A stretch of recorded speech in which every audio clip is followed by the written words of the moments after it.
नमस्कार। आदर्श शिक्षण समिति की ऑनलाइन क्लास में आपका हार्दिक स्वागत।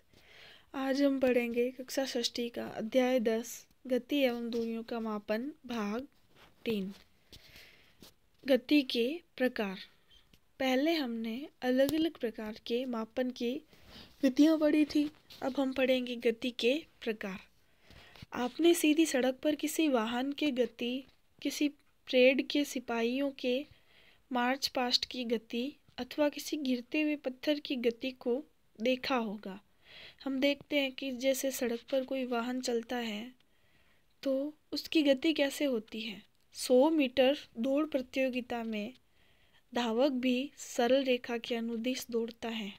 हम देखते हैं कि जो गाड़ियाँ चलती है वो, कोई परेड चलती है तो वो एकदम सीधी दिशा में चलते हैं, सीधे सीधे चलते हैं। क्या आप अपने चारों ओर देखकर इसी प्रकार के अधिक उदाहरण दे सकते हैं? जैसे कि बादलों में हवाई जहाज उड़ रहा है, वो भी सीधे सीधे उड़ता है। जैसे कि कोई पक्षी उड़ता है तो वो भी सीधी सरल रेखा में गति करता है। जैसे कि यहाँ दिखाया गया है कि सड़क पर वाहन चल रहे हैं, वो एक सरल रेखा के अनुदिश चल रहे हैं। जैसे कि यहाँ पे जो फौजी है वो परेड कर रहे हैं, तो ये भी एक सरल रेखा में परेड कर रहे हैं, मतलब एक सरल रेखा में चल रहे हैं। इन्हीं सभी उदाहरणों में हम यह कह सकते हैं कि वस्तुएं सरल रेखा के अनुदिश गति करती हैं। इस प्रकार की गति को सरल रेखीय गति कहते हैं कि जब वस्तुएं एक ही रेखा की सरल रेखा के अनुदिश चलती हैं तो उसे सरल रेखीय गति कहते हैं। क्रियाकलाप 7। एक पत्थर लीजिए, इससे एक धागा बांधिए तथा अपने हाथ से इसे तेजी से घुमाइए। पत्थर की गति की दिशा को ध्यान से देखिए। हम कई बार ये करते हैं कि किसी चीज़ को धागे से बांध करके गोल गोल घुमाते हैं, तो जब हम ऊपर देखते हैं तो हमें एहसास होता है कि पत्थर एक गोल रेखा में घूम रहा है, एक घूमते समय एक घेरा बना रहा है। तो पत्थर वृत्तीय पथ के अनुदिश गति कर रहा है। जैसे कि यहाँ पे चित्र में दिखाया गया है कि जो बैल है वो पानी को खींच रहा है ऊपर की ओर। जो इन डब्बों में जो गति हो रही है वो एक गोले के अनुदिश हो रही है कि ये जो डिब्बे हैं वो भी एक वृत्तीय पथ के अनुदिश गति कर रहे हैं।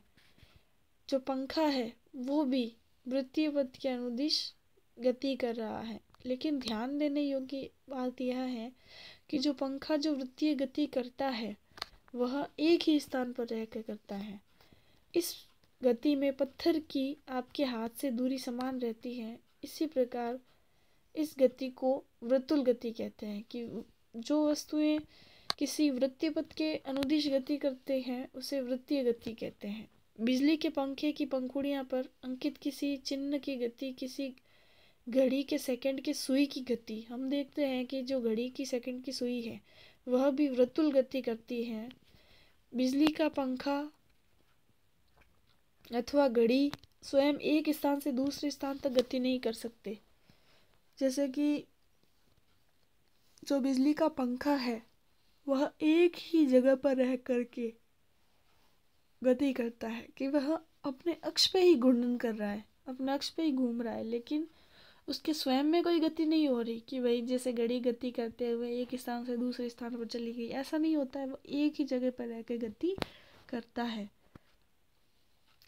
परंतु पंखे की पंखुड़ियां घूर्णन करती है तथा ऐसा ही घड़ी की सुइयां भी करती हैं। यदि हम पंखे की पंखुड़ियों को अथवा घड़ी की सुइयों पर किसी प्रकार का कोई चिन्ह अंकित करें तो घूर्णन करते समय पंखे अथवा घड़ी की केंद्र से चिन्ह की दूरी समान रहेगी। कुछ प्रकरणों में कोई वस्तु एक निश्चित समय अंतराल के बाद अपनी गति को दोहराती है। जैसे कि हम देखते हैं कि जो घड़ी की जो मिनट की सुई होती है वो हर 60 सेकंड के बाद में अपनी गति को दोहराती है। हर 60 सेकंड बाद में वह एक चक्कर पूरा करके फिर दूसरी चक्कर को पूरा करती है।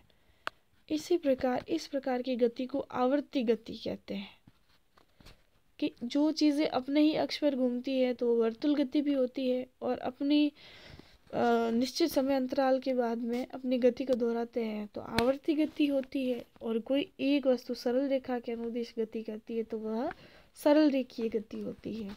डोरी से बंधा हुआ पत्थर लेना है, जैसे कि अभी हमने क्रियाकलाप में किया था।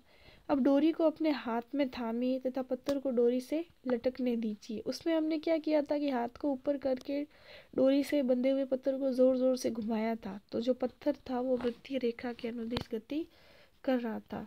अब हमें उस पत्थर को डोरी से बांधकर, जैसे झूला कैसे चलता है, उस झूले की तरह उसको धक्का देना है पीछे की तरफ, तो वह झूले की तरह डोलने लगेगा। यह एक लोलक है। दूसरे हाथ से पत्थर को एक तरफ खींचिए और फिर इसे स्वतंत्रता पूर्वक गति करने के लिए छोड़ दीजिए।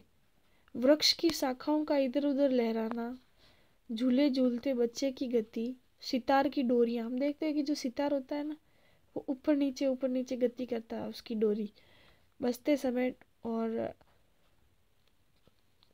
तबलों की झिल्ली की गति, ये सभी आवर्ती गति के उदाहरण हैं जिनमें वस्तु एक निश्चित समय अंतराल के बाद भी अपनी गति को दोहराती है।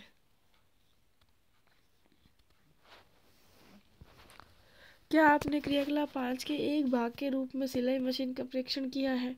हम देखते हैं कि सामान्यतः सबके घरों में सिलाई मशीन होती है, तो सिलाई मशीन अपनी इसी अवस्थित पर रहती है जबकि उसका पहिया वर्तुल गति करता है। हम देखते हैं कि सिलाई मशीन के नीचे एक पहिया लगा हुआ होता है जिस पे हम पाँव रख के उसको चलाते हैं, तो वह पहिया वर्तुल गति करता है, अपने ही अक्ष पर क्या करता है, घूर्णन।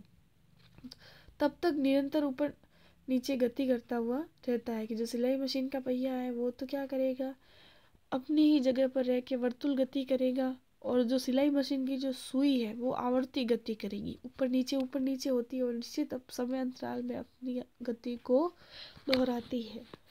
क्या आपने फर्श पर लुढ़कती हुई किसी गेंद की गति को देखा है? क्या गेंद किसी फर्श पर, जैसे कि यहाँ पे आवर्ती गति के उदाहरण दिए हुए हैं, जैसे कि एक बच्चा इस झूले को पीछे की तरफ खींच रहा है और फिर ये झूला अपनी गति को बार बार दोहराएगा।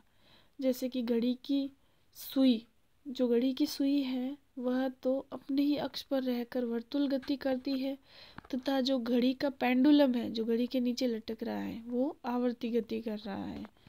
जैसे कि यहाँ पे ये जो गिटार है इसका जो तार है वो आवर्ती गति करता है, ढोलक का तबला है वो आवर्ती गति करता है, क्योंकि ये ऊपर नीचे की तरफ हिलता है ना कि गोल घूमता है। तो फर्श पर लुढ़कती हुई जो गेंद है वो घूर्णन करती हुई आगे की तरफ गति करती है। कि हम किसी गेंद को जब फर्श पर लुढ़काते हैं तो वो एक तो खुद की जगह पे गोल घूमेगी और फिर एक सरल रेखा में भी आगे चलेगी। तो हम देखते हैं कि जो बॉल है वो अपने अक्ष पर घूर्णन भी करती है और सरल रेखीय गति भी करती है। इस अध्याय के अंतर्गत हमने बहुत से मापन क्रियाकलाप किए तथा कुछ प्रकार की गतियों के विषय में चर्चा की है। हमने देखा है कि समय के साथ स्थिति में परिवर्तन को ही क्या कहते हैं, गति। कि भाई कोई वस्तु गति कर रही है या फिर जैसे कि कोई वस्तु अपने स्थान को परिवर्तित करती है तो वह गति करती है, और इसी को हम गति कहते हैं। स्थिति में हुए इस परिवर्तन को हम दूरी मापन द्वारा ज्ञात भी कर सकते हैं कि किसी वस्तु ने कितनी गति की है।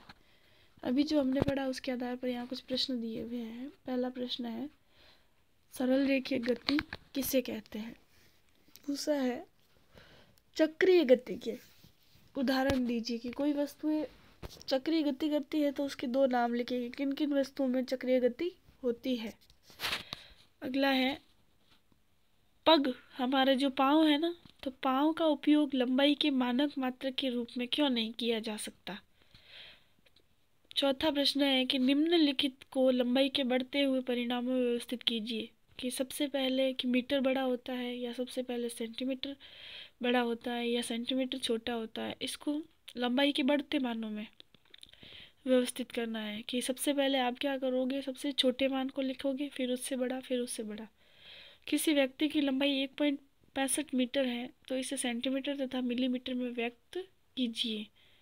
राधा के घर तथा स्कूल के बीच की दूरी 3250 मीटर है तो इस दूरी को किलोमीटर में व्यक्त कीजिए। धन्यवाद।